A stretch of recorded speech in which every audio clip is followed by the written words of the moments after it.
오늘은 제 9가 하나님을 미소짓게 하는 것입니다.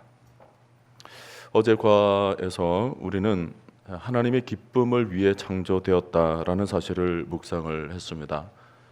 이 사실을 생각하면 우리에게 또 하나의 질문이 생겨나게 됩니다. 그렇다면 어떻게 하나님을 기쁘게 할 수 있을까라는 문제입니다. 물론 하나님께서는 우리 존재 자체를 기뻐하시지만 그렇다고 우리더러 아무 일 하지 않고 가만히 앉아 있으라 말씀하지는 않으십니다. 에베소서 5장 10절에서 보면 주를 기쁘시게 할 것이 무엇인가 시험하여 보라라고 말씀을 하고 있는데요. 마치 자녀가 부모를 기쁘게 하기 위해 노력해야 하는 것처럼 하나님이 우리 아버지가 되시고 또 우리가 하나님의 자녀가 된 것이 확실하다면 그 관계를 생각해서라도 하나님을 기쁘시게 하는 일을 기꺼이 찾아서 행하는 모습이 우리에게 필요한 것입니다. 사실 아담의 타락 이후로 죄의 본성을 가지고 있는 인간이 하나님을 기쁘시게 한다는 것이 거의 불가능한 일인지도 모릅니다. 늘 자기를 좋아하고 자기밖에 모르는 게 인간 아닙니까? 그럼에도 불구하고 하나님이 우리 인간을 버리지 않으시고 헵시바 너는 내 기쁨이다. 내가 너를 버리지 않고 너를 기쁨 삼겠다라고 말씀하시는 것은 전적인 하나님의 은혜인 것이고 하나님의 사랑인 것입니다.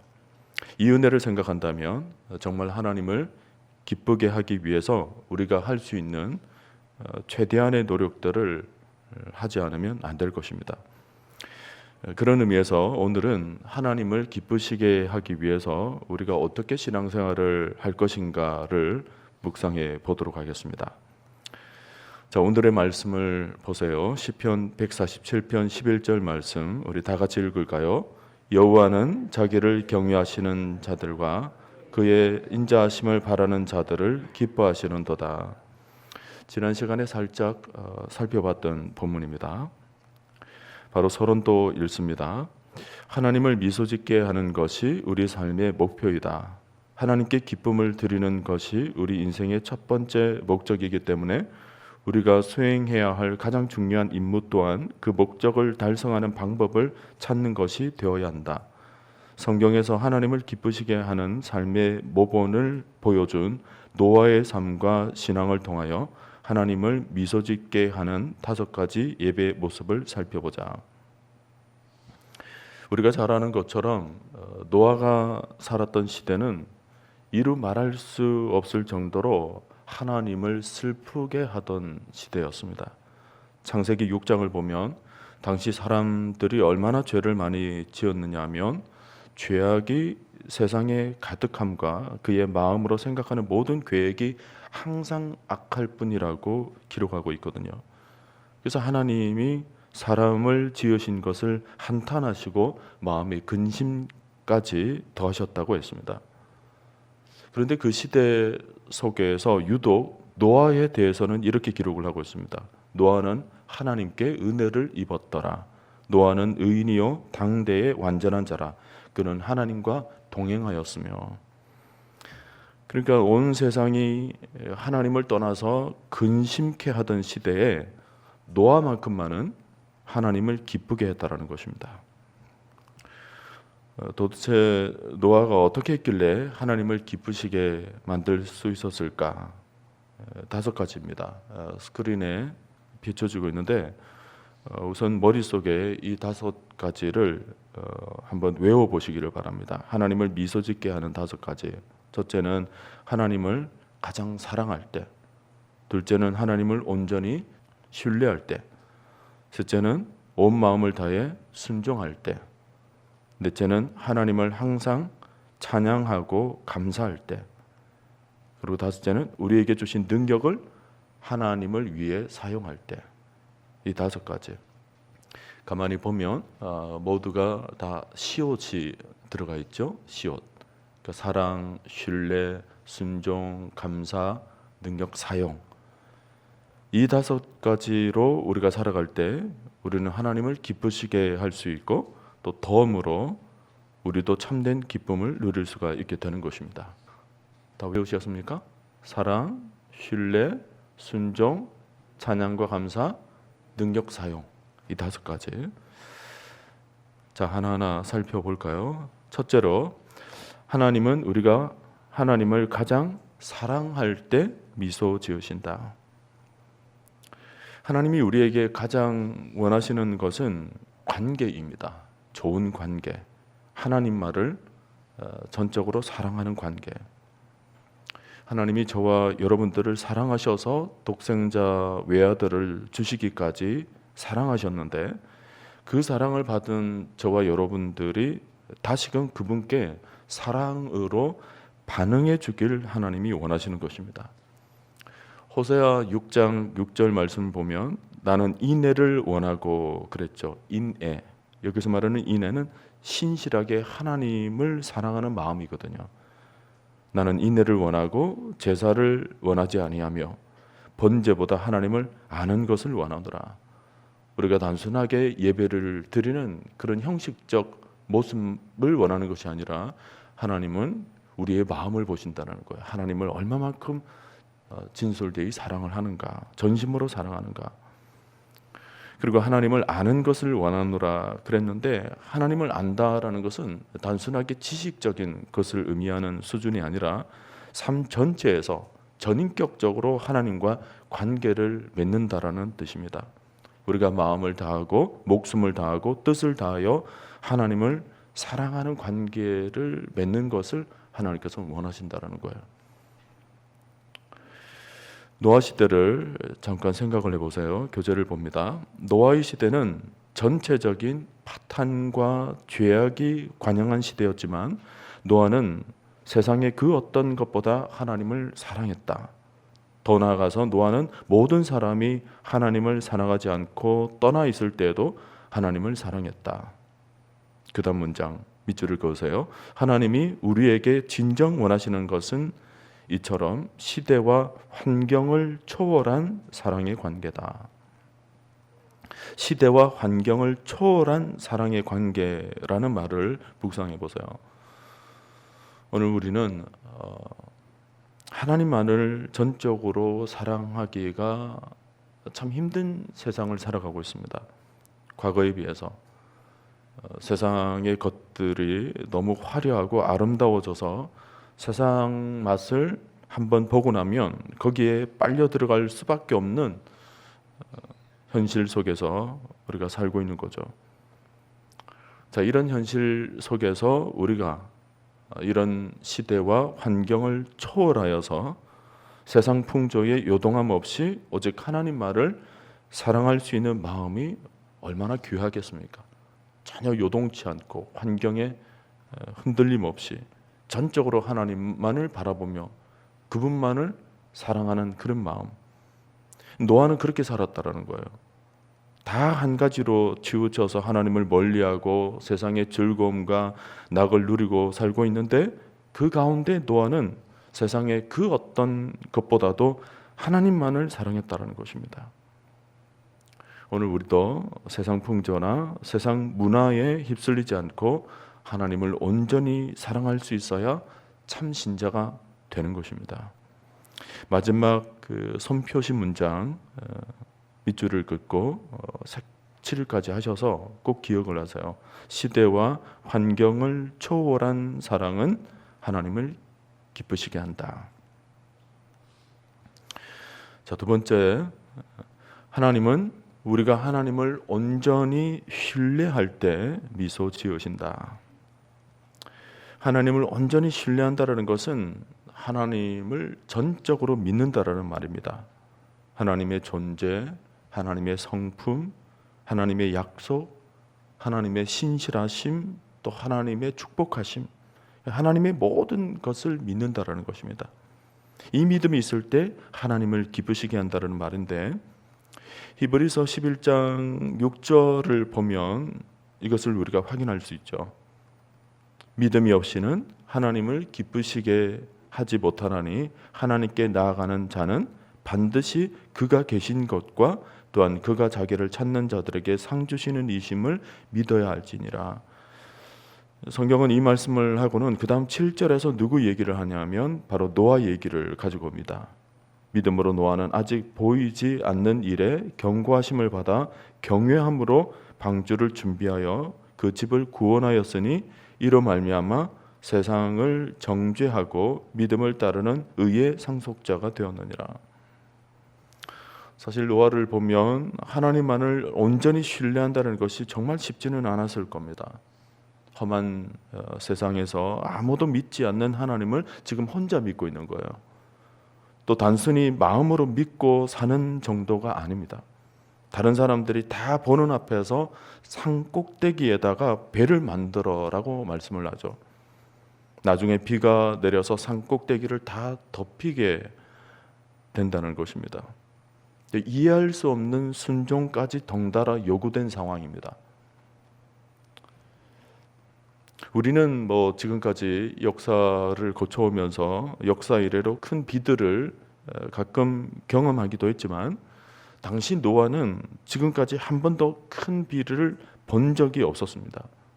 뿐만 아니라 자기가 살고 있던 곳은 바다하고는 거리가 너무나도 멀었죠.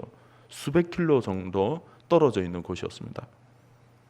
이런 상식 수준으로 이치에 맞지 않는다면 대부분의 사람들이 믿지를 않죠. 그런 일이 일어날까? 일어난다 하더라도 설령 비가 온다 하더라도 내가 사는 이곳까지 과연 미칠까? 근데 노아는 그 말씀을 하시는 분이 하나님이셨기 때문에 이런 대꾸를 하지 않았다라는 거예요. 전적으로 하나님을 신뢰한 것입니다. 다른 것 복잡하게 생각하지를 않았어요. 그냥 하나님이시니까, 하나님이 말씀하신 일이니까 그냥 그대로 믿었던 것입니다. 오늘 저와 여러분들에게도 이 믿음이 있기를 바랍니다. 교재를 봅니다. 노아가 하나님을 기쁘시게 한 이유는 그가 전적으로 하나님을 신뢰했다는 것이다. 노아는 하나님의 명령을 의심할 수도 있었지만 이해되지 않는 상황 속에서도 하나님을 신뢰했다. 노아가 이렇게 남달랐던 이유가 뭘까요? 그 다음 문장, 노아는 이 정도의 하나님에 대한 신뢰와 믿음이 있어야 하나님을 기쁘시게 하는 것을 알았다. 그러니까 노아는 하나님을 기쁘시게 하는 방법을 정확하게 알았다라는 거예요. 그리고 마지막 문장, 밑줄 긋고 또 색칠도 하세요. 믿음이 없이는, 여기서 말하는 믿음이라는 것은 전적인 신뢰를 의미합니다. 믿음이 없이는 하나님을 절대로 기쁘게 하지 못합니다. 오늘 여러분 가슴팍에 딱 새겨놓고 하루 종일 묵상을 하시길 바랍니다. 3번, 하나님은 우리가 온 마음을 다해 순종할 때 미소 지으신다. 성경은 여러 곳에서 순종을 강조하고 있다는 것을 아마 이미 여러분이 잘 아실 겁니다. 여러분, 순종이 뭐냐면 내 생각을 철저히 내려놓고 하나님의 말씀을 삶 속에서 그대로 따르는 것입니다. 하나님이 말씀하신 모든 것에 내 생각이 뒤섞이기 시작하면 거기서 이제 점점 불순종으로 흘러가게 되죠. 거기서 나오는 것이 뭐냐면 내 생각에는 이게 아닌데라는 마음이 생겨나기 시작하는 거예요. 여러분 반드시 기억하세요. 80% 순종, 70% 순종, 50% 순종 이런 것은 없습니다. 순종은 그냥 100% 순종이에요. 순종이라고 그랬을 때 그 속에는 단 1%도 다른 것이 섞이면 안 됩니다. 전적인 하나님의 말씀만을 붙들 때 우리는 그것을 순종이라고 얘기를 해요. 예를 들어서 소경이 실로암 못에 가서 씻을 때 100% 믿고 가는 겁니다. 가다가 말다가 그 속에서는 역사가 일어나질 않아요. 100% 순종만이 역사를 나타내게 되는 거죠. 시편 119편 33절을 보면 다윗이 이런 고백을 합니다. 여호와여, 주의 율례들의 도를 내게 가르치소서. 내가 끝까지 지키리이다. 시작은 순종을 했는데 마지막에는 놔버리는 거 순종이 아니라는 거예요. 끝까지예요. 끝까지. 그리고 또 뭐예요? 나로 하여금 깨닫게 하여 주소서. 내가 주의 법을 준행하며 전심으로 지키리다. 준행하며 전심으로 지키리다. 여기 나오는 두 단어에 밑줄을 그어놓고 묵상을 하시길 바랍니다. 끝까지 전심으로. 이것이 100% 순종이에요. 여기서 하나님의 역사가 나타나는 것입니다. 저는 이번 목적 40일도 여러분이 100% 순종하며 행진할 때 여러분의 삶과 또 우리 교회 위에 큰 역사가 일어날 줄로 믿습니다. 교재를 봅니다. 노아가 그런 순종을 했다라는 건데, 하나님은 노아에게 마음대로 아무 배나 지으라고 하지 않으셨다. 정확하게 지시했고 또 언제 어떻게 만들으라는 것도 분명히 명시하셨다. 노아는 하나님의 구체적인 지시에 모두 그리고 정확하게 순종했다. 이런 모습을 보시고 하나님이 기뻐하시는 것은 너무나 당연한 일이다. 그리고 마지막 문장 밑줄을 그으세요. 부분적인 순종, 정확하지 않는 순종은 하나님을 기쁘게 하지 못한다. 오늘 여러분들에게 노아의 순종이 있게 되기를 바랍니다. 4번으로 갑니다. 하나님은 우리가 하나님을 지속적으로 찬양하고 감사할 때 미소 지으신다. 우리가 하나님의 영광을 위해 존재한다면 찬양과 감사는 우리의 삶 자체라고 말할 수가 있는 것입니다. 찬양과 감사. 히브리서 13장 15절을 보면 그러므로 우리는 예수로 말미암아 항상 찬송의 제사를 하나님께 드리자. 이는 그 이름을 증언하는 입술의 열매니라. 입술의 열매, 우리의 입술을 통하여서 날마다 맺게 되는 열매가 찬송의 제사요 감사의 제사라는 것입니다. 시편 100편 4절에서도 감사함으로 그의 문에 들어가며 찬송함으로 그의 궁정에 들어가서 그에게 감사하며 그의 이름을 송축할지어다. 예배를 드리며 나아가는 그 발걸음 속에 항상 감사를 앞세우는 거야. 하나님 감사합니다. 어제 우리가 모든 삶이 우리가 드릴 영적 예배라고 그랬죠. 그러니까 모든 삶의 모습으로 나아갈 때 우리 입술의 첫 마디가 뭐예요? 감사합니다요. 감사합니다. 가정에서도 그렇고 직장에서도 그렇고 모든 삶 속에서 감사가 흘러넘치는 거죠. 너희가 범사에 감사하라. 예배자로서의 삶의 모습인 것입니다.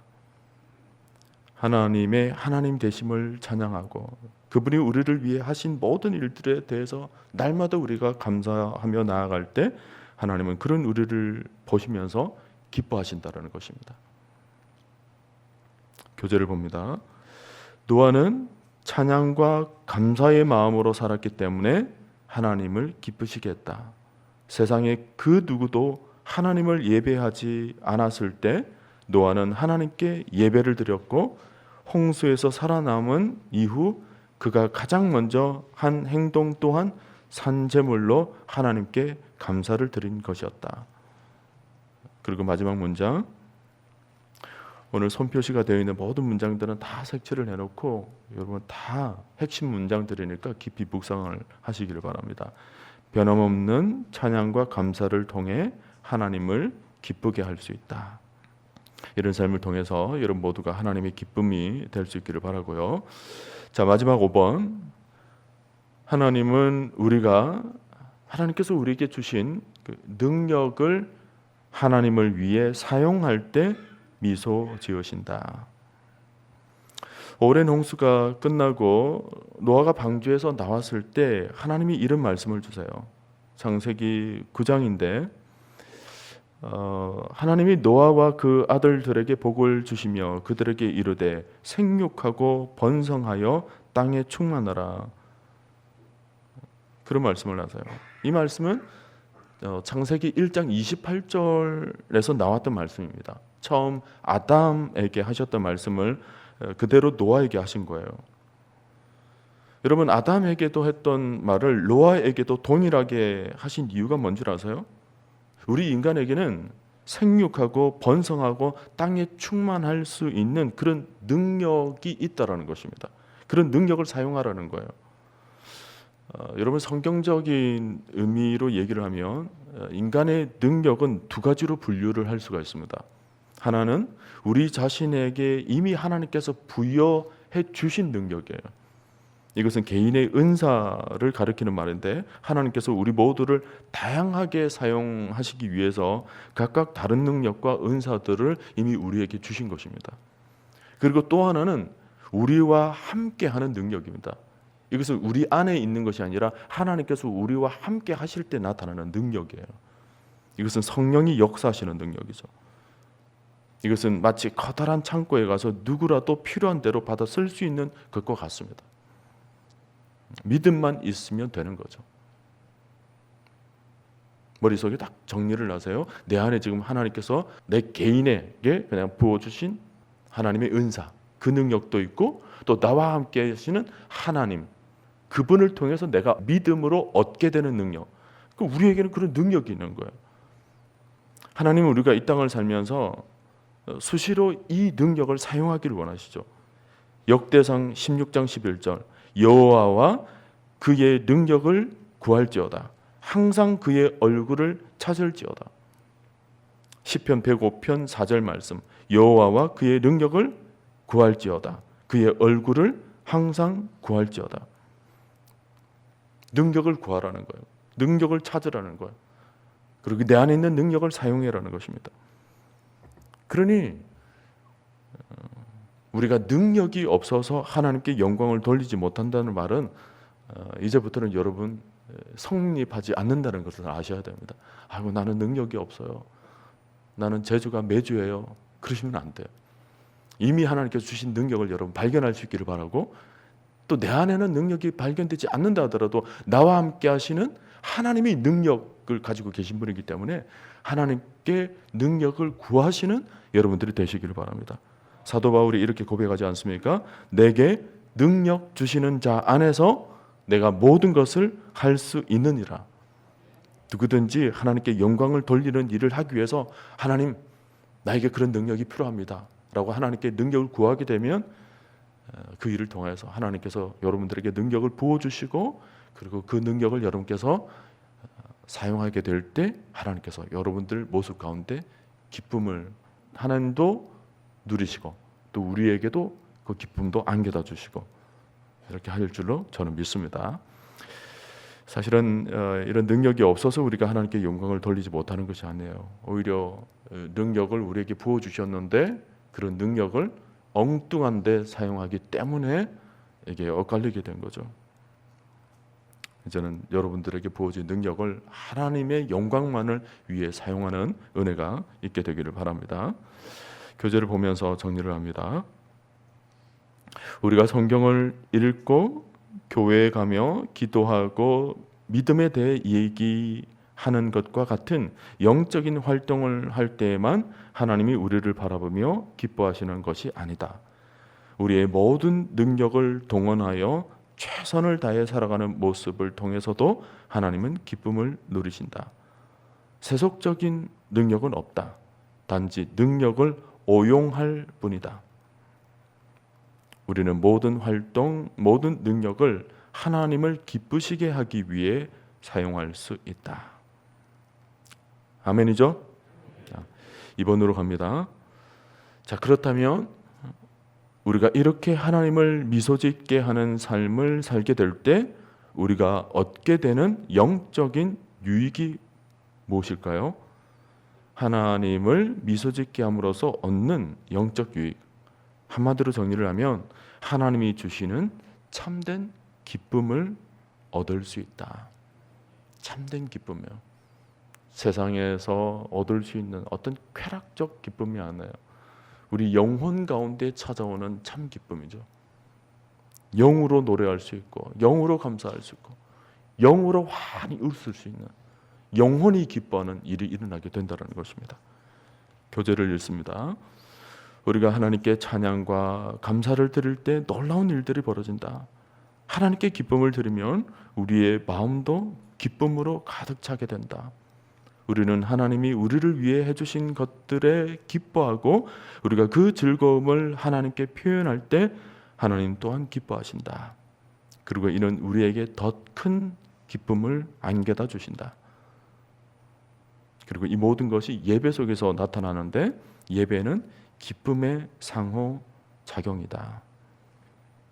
하나님과 우리 사이에 기쁨의 상호작용이라는 것은 우리가 하나님의 기쁨이 되고 또 하나님은 우리에게 또 기쁨을 안겨다 주는 그 기쁨의 상호작용, 이것이 우리의 모든 삶 속에서 일어나게 되는데 특히 예배 속에서 그분을 사랑하고 그분께 감사하고 그분을 신뢰하고 그분을 찬양하고 또 우리에게 주신 모든 은사들을 예배 가운데 사용되어져서 나타나게 될 때 섬김으로, 봉사로, 헌신으로 각양 맡은 달란트들을 하나님께 드림으로 나타나게 될 때 그 상호작용을 통하여서 하나님도 기뻐하시고 우리도 하늘에 참된 기쁨을 얻고 이런 놀라운 역사, 이런 역사가 여러분들의 삶 속에서 일어나게 되기를 간절히 축원드립니다. 결론입니다. 하나님을 기쁘시게 하는 것이 우리 삶의 목표다. 하나님은 21세기의 노아와 같이 하나님의 기쁨을 위해 살 의지가 있는 사람을 지금 찾고 계신다. 예배하는 삶만이 현명하고 양식 있는 삶의 방식이다. 하나님을 기쁘시게 하는 것, 이 목표에 온전히 열중해 있는 사람들을 위해 하나님이 해주시지 않는 것은 없다. 모든 것을 더하시리라. 모든 것을 더하시리라. 믿습니까, 여러분? 자, 오늘 하루도 이렇게 주님을 기쁘시게 하기 위해서 최선의 삶을 살겠노라고 다짐하는 저와 여러분들을 바라보시면서 하나님이 흐뭇해 하셔서 살며시 미소 지으시는 그런 은혜가 우리의 삶 속에서 나타날 수 있기를 주님의 이름으로 간절히 축원드립니다.